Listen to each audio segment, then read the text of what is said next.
Vemos que los mercados están atentos todavía a estas noticias, al menos de estos dos bancos centrales, el Banco Central Europeo y la Reserva Federal. Saludo a Víctor Piz, director de Información Económica y Negocios del Financiero. ¿Cómo estás, Vic? Hola. ¿Cómo estás, Lu? Bien, gracias, qué gusto. Nos reúne este tipo de información. Sí. Un gusto tenerte. Sí. Oye, me llamaba la atención que le costaba trabajo a Powell hablar. Yo creo tan difícil procesar la información. ¿No? Sí, claro. Sí. Oye, pues le damos la bienvenida también a James Salazar, subdirector de análisis económico de Cibanco. Hola, ¿cómo estás? Qué gusto tenerte. Hola, Lucero. Hola, Víctor. Igualmente un gusto estar aquí con ustedes. Oigan, pues bueno, la Reserva Federal, ya lo escuchamos, decidió aumentar 75 puntos base la tasa de referencia. Vic, esto ya se esperaba por el mercado, hablamos del mayor aumento desde 1994 y en julio, por cierto, podría esperarse un aumento similar. ¿Qué opinas? Sí, podría esperarse un aumento similar, aunque Powell está siendo cauteloso con la señal que quiere dar. Él dice que no será la regla, no será lo común en el ciclo de alzas. Eso de alguna manera fue lo que provocó el regreso de los mercados, ¿no? Terminaron con ganancias, el peso mexicano un comportamiento positivo hacia el final de la jornada. Pero lo que estamos viendo, Lucero, es que los bancos centrales, particularmente la Reserva Federal, realmente están enfrentando un desafío grande ante la inflación.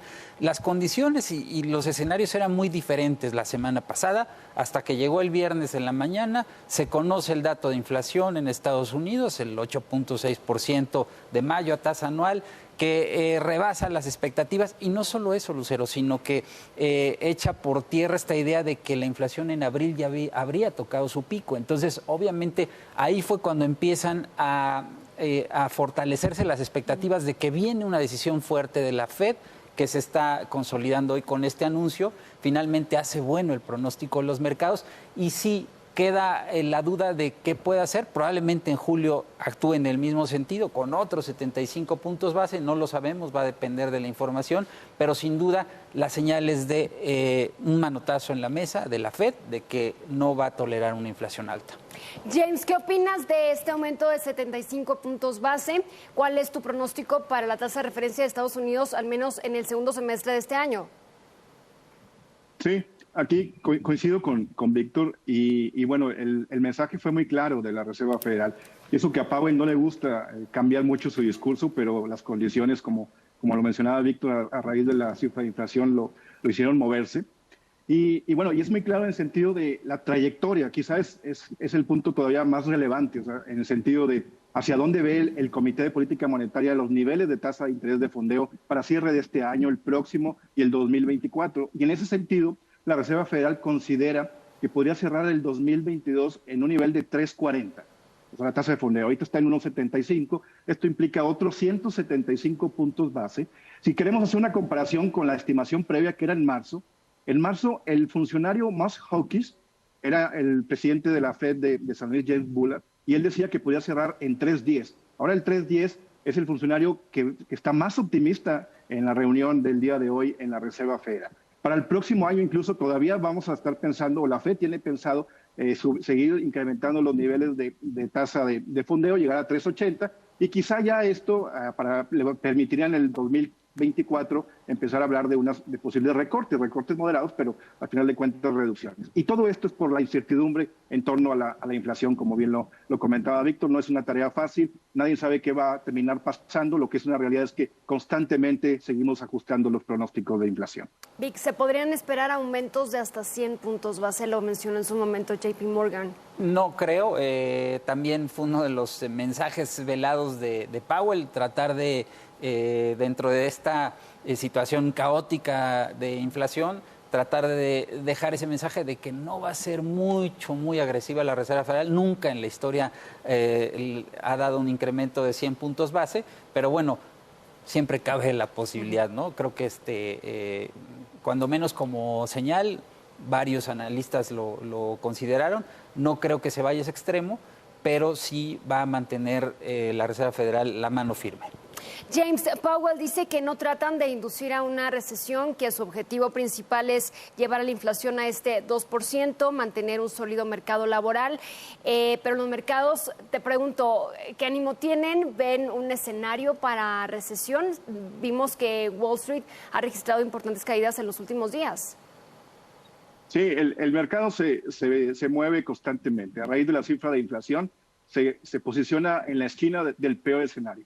O sea, la lógica es, tienes una inflación que está fuera de control, vas a tener que subir la tasa de fondeo hasta lograr el objetivo, y esta tasa de fondeo, estos incrementos, pues, sin duda se van a traducir en reducciones en la actividad económica, principalmente el consumo e inversión, pero en Estados Unidos lo que más importa es el consumo. Entonces, tarde o temprano tendrías que caer en una recesión. Difícilmente se podría evitar. Ese es el pensamiento que tiene el mercado. El problema aquí es que, pues, bueno, el mercado cambia de sentimiento de un momento a otro. A recordar que hace una semana pensaban que la Fed podría hacer una pausa en septiembre en la subida de tasas. Entonces hay que tener cuidado con este mood.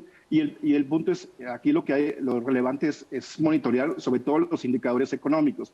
Hoy veíamos a las ventas al menudeo en Estados Unidos, no salieron muy buenas, pero tampoco malas. Te sigue hablando de un consumo relativamente fuerte. Hay que ver después producción industrial y seguir pensando o observando el mercado laboral. La realidad es que la probabilidad de recesión aumenta, eso es un hecho, pero todavía es difícil de decir que es un hecho que se pueda concretar. Víctor, en México, ¿cómo percibes el ánimo? ¿Se percibe cierto escenario para una recesión que podría ser el Banco de México? Mira, creo que sería más cercano el escenario de recesión en Estados Unidos, pero sin duda nos afectaría mucho a nosotros porque es nuestro principal socio comercial. Y creo que Banco de México va a tener que poner en la balanza todos los elementos. Hoy decía la gobernadora Rodríguez que este es uno de los elementos, esta decisión de la Reserva Federal, para la decisión propia que tendrá que tomar Banco de México la próxima semana. Pero yo te diría que Banco de México la próxima semana va a optar por 75 puntos base, ahora sí, 75 puntos base, con opción de incluso irse a 100 puntos base más adelante si fuera necesario. Pero creo que también va a tener que actuar en consecuencia. O sea, Banco de México no se puede rezagar y tiene que ser también contundente, que ha sido la señal de Banco de México desde hace unas semanas en la presentación del informe trimestral, de que va a ser contundente contra la inflación. James, tu pronóstico para que nos imaginemos que va a haber alza, de que la hay, tal vez la hay. Tu pronóstico para la tasa de referencia de México. Sí, coincido con Víctor. La próxima semana ya esta decisión de la Reserva Federal le puso un piso a Banco de México. Tiene que subir por lo menos 75 puntos base. Para cierre de año también cambia un poquito. Ya en principio el mínimo nivel que observaríamos es 9% en la tasa de fondeo, de ahí para arriba. Y el otro factor que tiene que ponderar sin duda es la inflación y las expectativas, sobre todo que no se le suban las de mediano y largo plazo, que han estado subiendo poco, pero se mantienen con una tendencia alcista constante en los últimos meses. Víctor, el Banco Central Europeo hace unos días también anunciaba subidas para la tasa de interés para julio, pronostica una mayor inflación si el conflicto en Ucrania continúa, que pues no hay una fecha para que concluya. Y ahorita mencionabas algo importante, hace semanas platicábamos este posible tope de la inflación, al menos en Estados Unidos. En los últimos datos del indicador empezaba a ceder, en el último sube. Entonces, ¿cuál es el escenario que se espera para la inflación? Sí, la inflación es el reto global, Lucero. La verdad es que todos los bancos centrales están preocupados. Y a propósito del Banco Central Europeo que mencionabas ahora, ha sido criticada la postura de Lagarde, su cabeza, porque ha sido, la verdad es que el Banco Central Europeo ha sido también de alguna manera tibio frente a la inflación. Por eso Lagarde acaba de decir que en julio pues viene la primera alza de tasas en Europa, y la verdad es que creo que no queda de otra. Es una medicina amarga, sin duda, que le cuesta a las economías. Nos va a costar en México, le va a costar en Estados Unidos, le va a costar a Europa, pero Europa tiene una exposición muy alta al conflicto bélico. O sea, la verdad es que tiene una repercusión directa. Entonces, sí, el Banco Central Europeo ha sido cauteloso, no ha querido comprometerse, pero no le va a quedar de otra. O sea, el escenario de inflación en el mundo es muy complicado y los bancos centrales tienen que tomar medidas, porque a la postre, Lucero, es peor. O sea, sí le va a pegar el crecimiento, pero si no se hace algo ahora, va a ser peor más adelante. James, ¿qué opinas de esto que dijo el Banco Central Europeo sobre su expectativa de inflación y qué tan agresivas consideras que podrían ser estos próximos aumentos en este verano? Sí, la verdad es que efectivamente la autoridad europea tuvo que cambiar de discurso. No lo había hecho porque la inflación en la eurozona es un poquito distinta a la que estamos viendo en México o mismo Estados Unidos. ellos en la parte subyacente, este rubro que excluye los bienes volátiles como energéticos y alimentos, eso está relativamente controlado, no supera o se acerca al 3%. La general sí está un poco más alta, pero pues explicada básicamente por petróleo.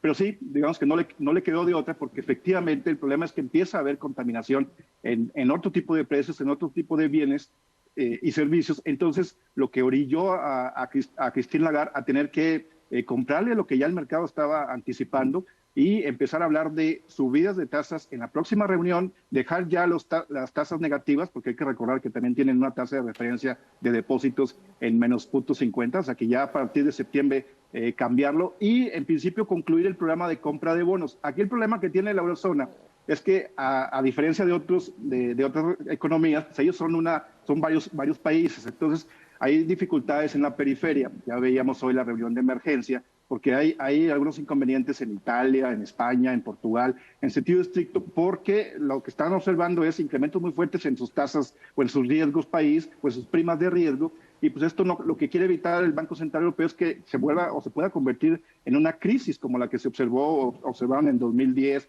2012. Entonces, por eso es que están con una disyuntiva adicional de, bueno, sí queremos empezar a normalizar, a endurecer la política monetaria, pero tampoco queremos provocar que necesitemos salvar a países como se tuvo que hacer en su momento, ¿no?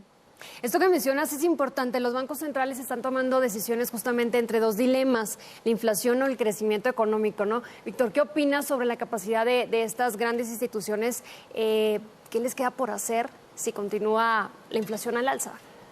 Mira, creo que todos los organismos internacionales lo han dejado claro. Venimos de las reuniones en Washington del Fondo Monetario Internacional, Banco Mundial, en donde claramente se planteó eso que tú dices, el dilema que enfrentan los países, los bancos centrales, porque ahora el tema es, sí, hay un reto, frenar la inflación, porque se ha desbordado en muchas economías, pero cómo no afectar tanto el crecimiento, porque venimos de un proceso de recuperación a partir de la pandemia. Entonces, muchas economías no alcanzan todavía el nivel de actividad económica que tenían antes de la pandemia. México es un caso claro en este sentido.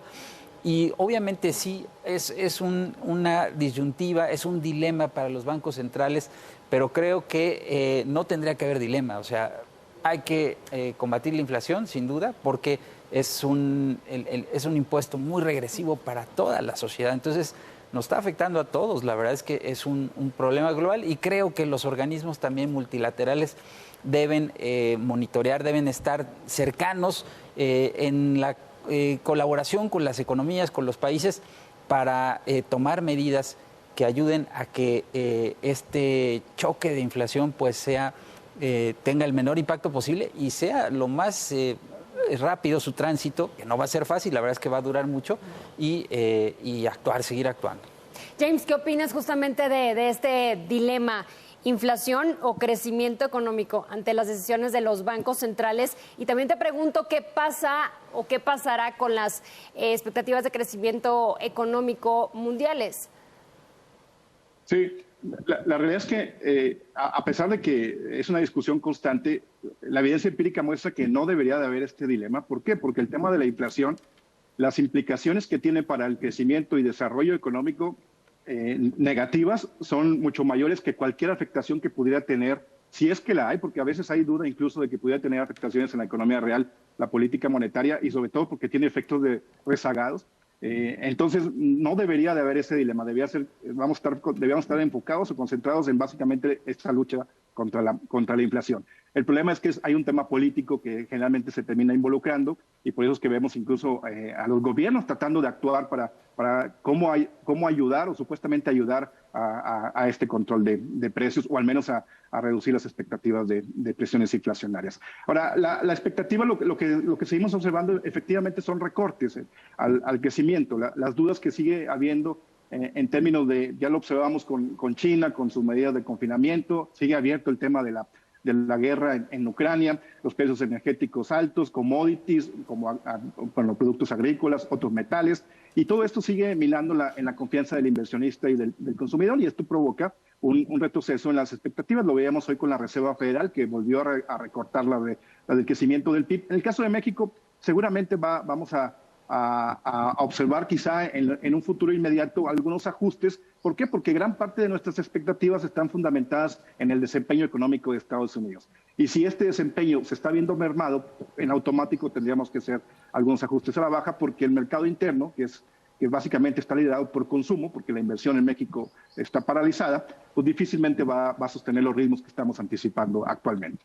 Bien, en otro asunto y antes de irnos, la CEPAL decía que México se encuentra actualmente dentro de la lista de países con menor deuda pública en América Latina. Vic, ¿qué opinas de esto? ¿Qué impacto tendría el aumento justamente de las tasas de interés en la deuda pública? Hay quienes ya calculan que crecería hasta 371,000 millones de pesos. Va a depender de cuánto suban las tasas de interés, Lucero, pero sin duda, mira, el gobierno sí ha hecho una administración de pasivos eficiente. La deuda pública en México ronda el 50% del Producto Interno Bruto. Ahí se ha mantenido a pesar de pues el choque pandémico, pero no... o sea, va a ser inevitable que el costo financiero de la deuda se incremente precisamente por el alza de tasas de interés externas e internas. O sea, México va a pagar un mayor costo por su deuda que tiene emitida en los mercados internacionales y también por la deuda que emite en el mercado nacional. O sea, estamos viendo cómo en la subasta de valores gubernamentales de ayer están ya muy por arriba las tasas de CETES, las tasas de mediano y largo plazo, por arriba del nivel de la tasa de referencia. Eso significa, Lucero, que efectivamente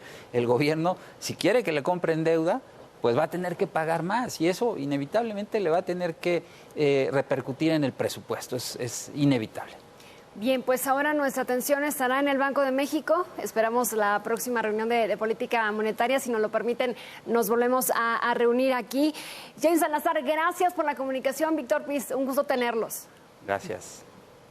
Gracias, hasta luego. Tenemos que hacer una pausa.